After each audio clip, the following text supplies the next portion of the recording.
as of just the last few minutes, 203. That is the latest number of Democrats getting behind these impeachment proceedings. Now, 218 are needed for impeachment, and in the next 24 hours, President Trump says he will release the unredacted transcript of his call with the president of Ukraine. He says that'll prove he did nothing wrong. Wow, what a wild day in American politics, and we expect it to get even wilder in the days to come. Good evening, everybody. I'm Shannon Ogden. And I'm Ann Trujillo. Thanks for joining us tonight.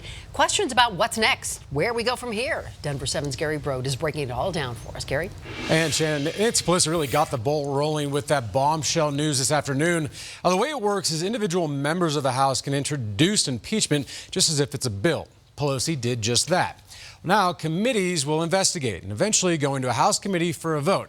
Now, from there, if they choose to move forward, comes a full House vote. If more than 50% of the representatives vote yes, then the president has officially been impeached. Now, keep in mind, the Democrats have a fairly large House majority. While the Democratic-led House may choose to impeach the president, that's not the end. The two other presidents have been impeached before and never left office. To give you some context here, the Constitution states that the Senate shall have sole power to try all impeachments. President Trump would go before the Republican-led Senate. Essentially, the Senate floor acts as a courtroom in this case. Chief Justice John Roberts would preside over the trial, and when the trial ends, senators would deliberate before deciding guilty or not guilty. An impeachment conviction would need 2/3 of the Senate vote. Now, if the Senate chooses to convict, President Trump would become the first president to be removed from that position.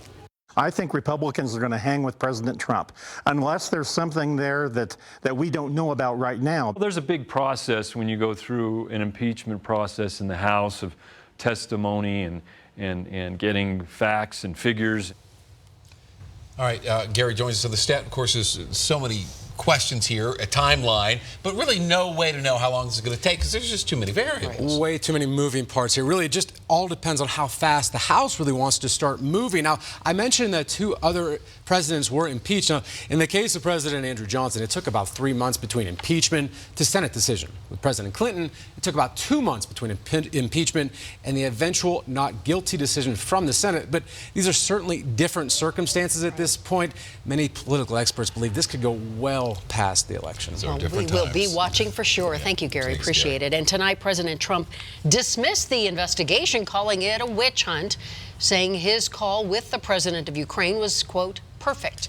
When you see the call, when you see the readout of the call, which I assume you'll see at some point, you'll understand. That call was perfect. There was no pressure put on them whatsoever.